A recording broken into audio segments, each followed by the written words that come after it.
Hello साथियों, सभी से थोड़ा लेकर करके आते हैं और फूल अर्पित करते हैं और उसी प्रकाश नहीं है। उसके बाद उनके लिए हमें संदेशना करेंगे की और मैं अपने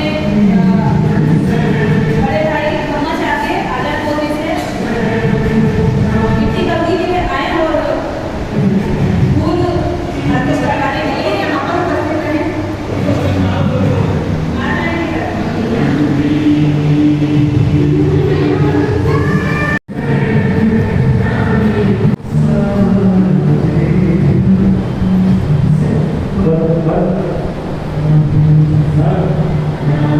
सभी सज्जनों से, महाप्रभुओं से, उपासकों से विद्वान साथियों का रोल है कि ये फोटोग्राफी तीनों में आए हैं और उद्देश्य वही है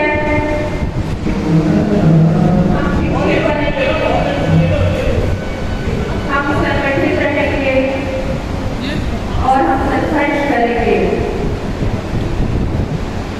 बाबा साहब के इन्हीं महावाक्यों के साथ हम अपने जीवन में आगे बढ़ते रहेंगे।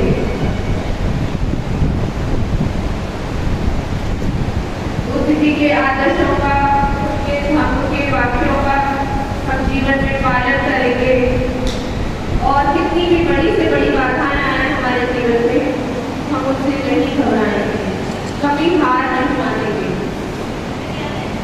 ये संकल्प है, जीवन दृष्टि है,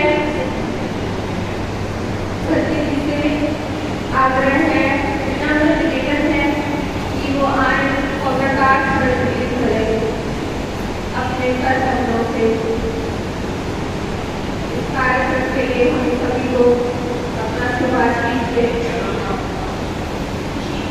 आपकी मंगल कामनाओं की सदैव ही आवश्यकता है जीवन में आगे बढ़ने के लिए। प्रकाश, lighting of light, lighting of light हमारे जीवन का एक महत्वपूर्ण संदेश है। केवल एक संदेश के रूप में भी हमारे जीवन से जुड़ा हुआ है कि हम चलते रहें और प्रकाश करते रहें, संघर्ष करते रहें और आगे बढ़ते रहें। जितनी भी आंधी आए, तूफान आए, हम कभी भी ना घबराएं और उगते सूरज की तरह सदैव ही दोबारा प्रकाशमान होने के लिए तैयार रहें। अब मैं सभी पंक्ति अब माननीय रहते भी हमें बुद्ध वंदना कराएंगे। उसके लिए यशवर्धन सिंह शेखर आप कृपया लाइन में आ जाए। ये माइक आ जाएगा, माइक आ जाएगा।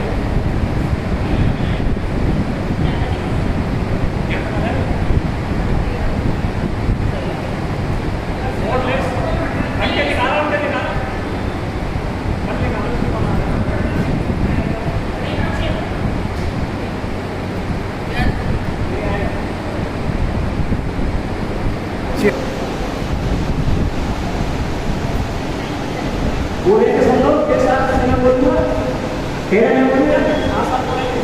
नहीं ना इसको और मानते तो सवेरे से पढ़ते कीगा हम में आजानी अनुग्रहम तत्वा सीलम में देश वंदे द्वितीय पीढ़ी उपास आम वंदे तो सवेरे से पढ़ते सीलम हम में आजानी अनुग्रहम तत्वा सीलम में देश वंदे तत्यपि उपास महामंत्रे रसनेन सह पंचशीलं धम्मयाचामि अनुग्रहं तत्वा शीलं मे देतवन्ते तत्यपि उपास महामंत्रे रसनेन सह पंचशीलं धम्मयाचामि अनुग्रहं तत्वा शीलं मे देतवन्ते।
ठीक है।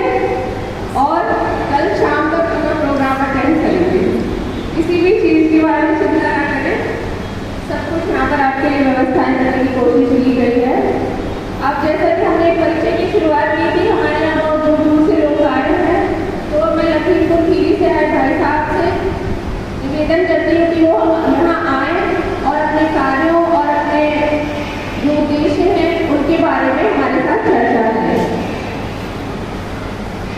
आपको मैं अलका दीदी से निवेदन करती हूँ कि वो यहाँ आए और हमारा उत्साह बढ़ाएं।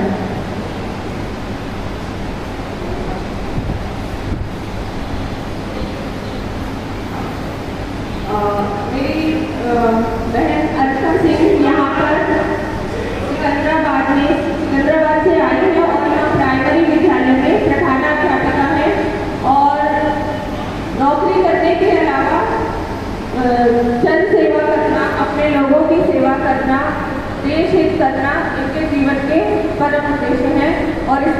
समय समय पर बहुत लोगों से आग्रह करके, निवेदन करके, उनसे जोड़कर और सामाजिक कार्यों में भाग लेकर, अपना कीमती समय देकर, ऊर्जा देकर ऐसे बच्चों के को स्टैब्लिश करती हैं जिनको गाइड करने वाला कोई नहीं है। उनके माँ बाप को गाइड करती हैं, अच्छी आदतें बताती हैं और जीवन में कैसे तरक्की करनी है ये बताती हैं। तो अब मैं अलका दीदी से निवेदन करती हूँ कि वो हम आए और हमें संबोधित करें। धन्यवाद।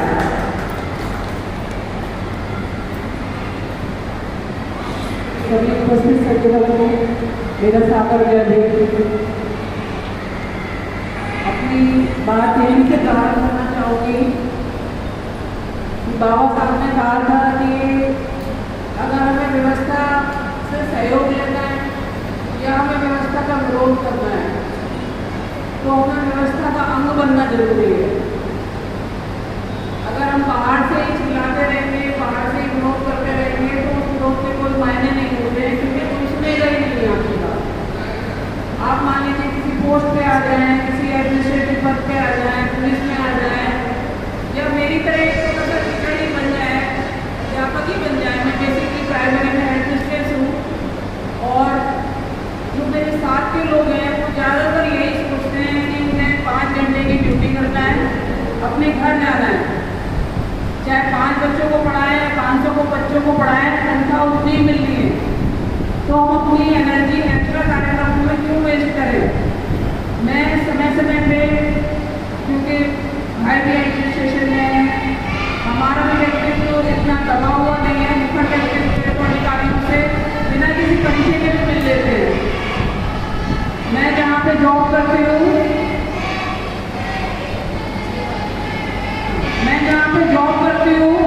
जब मैंने ज्वाइन किया था वर्तमान में मुझे स्कूल में 8 साल हो गए मुझे इस स्कूल में।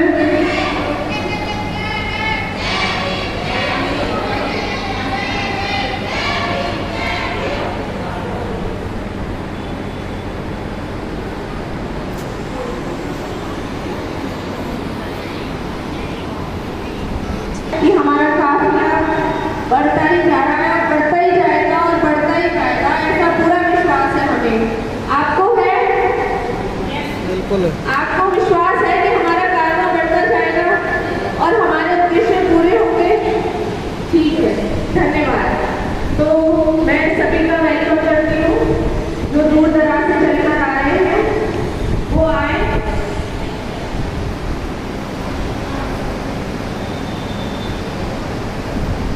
जिस स्कूल में मैं पढ़ाती हूँ या और भी अन्य प्राइमरी स्कूल प्रदेश स्तर पे, देश स्तर पे, वहाँ पे अपने ही बच्चे पढ़ते हैं और अपने बच्चों को लोग भिखारियत की दृष्टि से देखते हैं।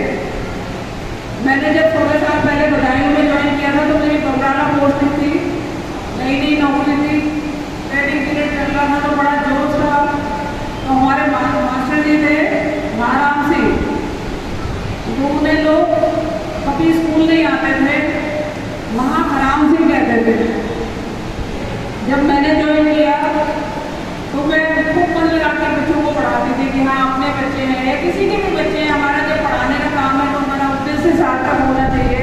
जब हम इतनी दूर से जा रहे हैं तो हमें केवल वहाँ टाइम स्पेंड करने नहीं जाना है, बल्कि अपना जो हमारा बेस्ट हमने ज्ञान अर्जित किया है वो हमको अपने बच्चों को देना है। तो वो कहते हैं मैडम क्या खा के आती हो, क्यों इतना दिमाग मारती हो, कितना पैसे की खाती हो, इस तरह की बातें वो मुझसे कहते थे।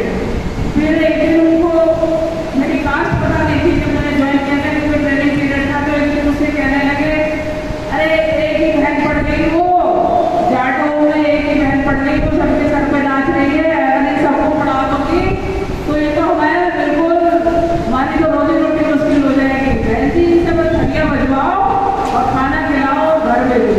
मैंने कहा नहीं, अगर हम नौकरी में आए हम अपने जो हमारा कर्तव्य है, हमारी ड्यूटी है, उसके साथ हम पूरा न्याय करेंगे।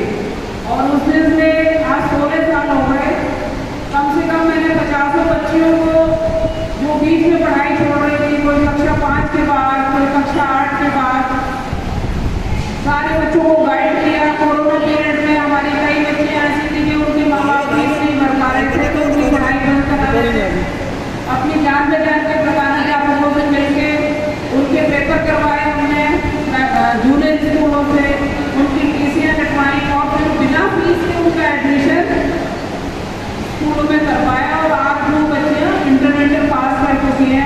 कोई पुलिस की तैयारी कर रही है, कोई कंप्यूटर कोर्स कर रही है, कोई कुछ कर रही है।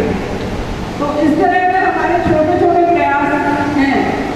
तो छोटे छोटे प्रयासों से भी हम अपने बच्चों को, अपने समाज को काफ़ी आगे बढ़ा सकते हैं। टाइम टाइम पे हमारे विद्यालय में मतलब नाम उसका शैक्षिक संगोष्ठी होगा, लेकिन उसका उद्देश्य यही होता है कि हम अपने जन समूह को समय समय पे जागरूक करते रहें। बहुत सारे लोग जैसे ऐसी में ही बहुत सारी कास्ट हैं जो एक दूसरे से ऊपर मानती हैं, तो उनको समय समय पे समझाते हैं कि नहीं ऐसा कुछ नहीं है, जो भी है वो सब हम सब बहुजन समाज के लोग हैं और सबको एक दूसरे से मिलके रहना है। हम जो भी अपने बच्चों के लिए सहयोग कर सकते हैं, बच्चों की फीस जमा करना, जो बच्चे नहीं हम आपका पाए चाहे वो भले उधार लें, 4-6 महीने में हमें वापस देते हैं, बच्चों के लिए टेस्ट बेंच अरेंज करना, बच्चों के लिए बैग अरेंज करना, बच्चों की कैरियर काउंसलिंग कराना और साल भर के लिए स्टेशनरी। कई बार मैंने देखा है तो हम अपने बच्चों को कहते हैं कि बेटा का पेपर है, एक में काला लाना है और एक में नीला लाना है, तो बच्चे लेके नहीं आते हैं। तो हम कई सारे NGOs के संपर्क में हैं, LTMs के संपर्क में हैं, BDOs के संपर्क में हैं। हालांकि कई बार फोन करने पड़ते हैं, उनकी खुशामद करनी पड़ती है, लेकिन 12 साल मुझे जनपद में हो गए, 12 साल में कोई भी एक साल ऐसा नहीं गया कि मेरे बच्चों को पूरी साल की स्टेशनरी, पूरी साल के लिए 8 कॉपियाँ, पेंसिल बॉक्स, रैम बॉक्स, बोतल और टिफिन करीब 250 रुपये का सामान पर बच्चे हम फ्री देते हैं।